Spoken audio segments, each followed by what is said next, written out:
January 2nd, so second day of 2019, and being in the fitness industry,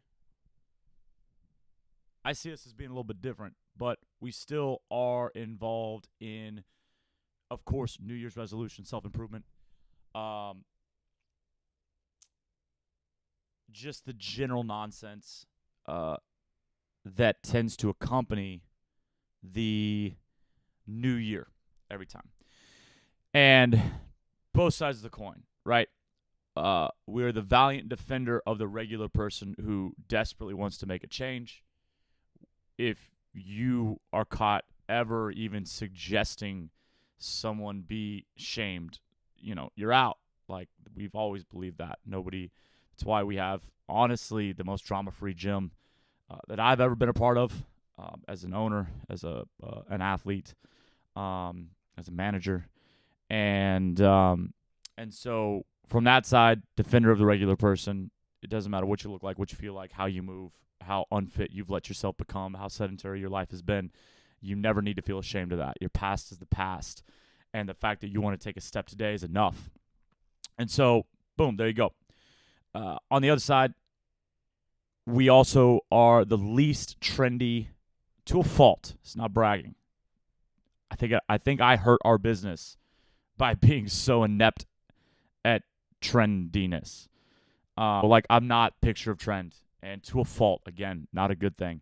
But the good part that comes out of that is we're not going to get all hyped up about, hey, on January 1st, our business is going to change. It doesn't. And it doesn't for a good reason. The people that showed up on January 1st, and that's a whole nother story taken on that Hero WOD. But the people who showed up on January 1st, the same people that showed up on December 31st, okay? Like almost person to person, because it meant they were in town. If my athletes are in town, they're going to be here. And we won't see our version of the New Year's influx until the weather evens out at the end of February. And then our numbers go up for the summer. And that's great. It's fantastic. But by that time, we've hit our stride for the year. And we are talking nutrition challenges. We're doing all these things. So I like New Year, New Me. I like getting excited to set goals. I think that sometimes cheesy stuff is motivating. And so sometimes we need to be shocked out of our complacency, shocked out of our current circumstance. It's oftentimes that we have been lulled into whatever it is that is not ideal. We often don't choose it, okay? Whether it's, the things that have come up in discussion recently, your kids, maybe you got a few too many. And who's to say? But a whole different set of opinions there. We'll do that on CNT this Friday because that's less serious. But if you got 2 or 3 kids that are running you all ragged because you got to be over here, got to be there, they need this. How do you keep your head above water? Maybe in a relationship that's not ideal. We've all been there. Someone that's taking your energy, like just taking and taking and taking and taking and never giving, and that's running you ragged. And if you're not being cared for in your home, then it's hard for you to care for yourself. And I can do the Instagram photo of care for yourself before you worry about anybody else. But for us to be in a place for self-care, it's got to be a somewhat healthy environment. And so maybe it's a relationship, maybe it's the job.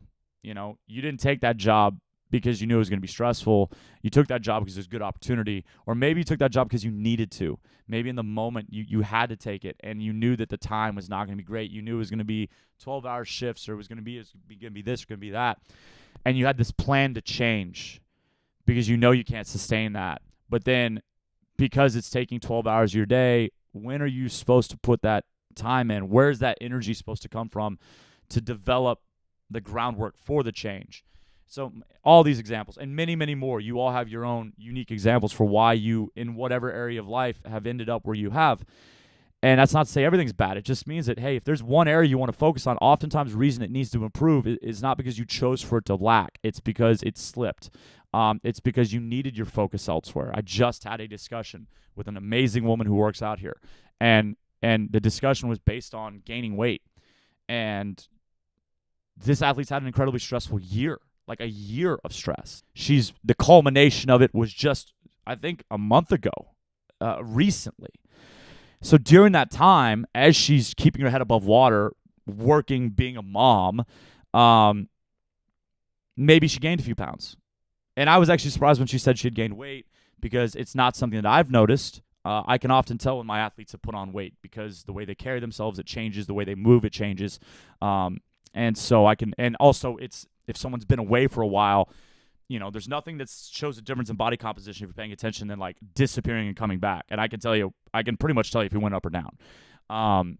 But this person, we're not talking about someone that put on 40 pounds. We're talking about someone that I'm guessing 10, maybe 15, maybe you wear it well. And the problem still hasn't emerged. Problem isn't the weight, because weight gain is not a problem. If you don't understand that part, you need to go listen to the interview I just did with Adriana Carmichael on this podcast. It's the last Feed the Wolf episode, and we talk about body image, we talk about expectation, and we talk about things getting really irrational to the point of developing eating disorders. So if this is something that resonates with you, another athlete of mine was brought to tears by listening to it. And so I'd really impress upon you the need to listen to that if this resonates. But this athlete has not gained weight to the point that she's like medically unhealthy. She has not gained weight to the point where she's even unattractive. Okay. And she still carries herself as a proud, beautiful woman. But people have told her that she's gained weight. Okay. And my point in bringing her up with all of this, she had to put her focus on what mattered. And what mattered at the time was not the gym. What mattered at the time was not meal prep, okay? We get very confused because Instagram says that if you don't meal prep, you're weak. If you don't train on Mondays, you weak. You suck, okay? We see that. And look, that hype is awesome when you're on point, okay? When I'm meal prepping on a Sunday, I love seeing graphics say, meal prep on Sunday is for badasses. Yeah, man, I'm a badass. I meal prep on Sundays like that Instagram post says to do, okay? Never miss a Monday. Never an excuse to miss a Monday. I'm sorry, do you know my Mondays? Mondays are my least likely day for me to work out. All right, straight up, least likely. I would rather tell you never miss a Friday. Friday, it's easier for me to work out than a Monday, okay? So Instagram can shove it there. But if I'm working out on Monday, I'm like, hell yeah. And I'll share it, and I'll make you feel bad because you're not training on a Monday because you work too long on Mondays. You got a Monday morning meeting, so you can't make it to the gym. But now you're weak because you prioritize something else. And that was a mistake because obviously training is life. My point is that life has many facets. Okay, I think it was Dave Ramsey from Entre Leadership talks about, and I think he got it from Zig Ziglar, I forget, but whoever it came from, life is a wheel with spokes. We haven't seen a wheel with spokes in a long time, but here in Houston and H-Town, we're very, very familiar, okay? When he was talking about, he's talking more like a wagon wheel with like 6 spokes, 8 spokes, something like that. Not what we have here, because he only like named 8 things. But the point is, each spoke is a different facet of life. And if one of them comes down, you do have a flat tire. Okay, so what his point was that you need to make sure you're monitoring all, and that's for whole life wellness, to thrive, to live your best life. The reality is, although we should be intentional about doing that, about maintaining those areas and prioritizing our lives and living what Greg McKeown talks about in his book Essentialism, where we don't have so much noise because we know we only have so much in a finite amount of energy to take care of these things, that we cannot have 100 spokes. Can't have one of those. We have to have 8 because we only have enough energy to deal with 8 things, or 6, 12, whatever your number is.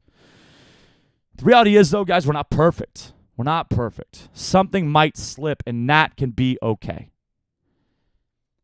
So for her, if we say, okay, so she wasn't coming to the gym, or maybe she was eating a little bit more, which who's to judge you on that if you're getting back to it at some point? But then people telling her that, hey, what's up, chubby? Ho! Not even chubby. But 2, then she feels bad about it, and she feels like she's failed herself, feels like she's failed her daughter, failed the people around her. And that's heartbreaking. We need an understanding of what we're dealing with here.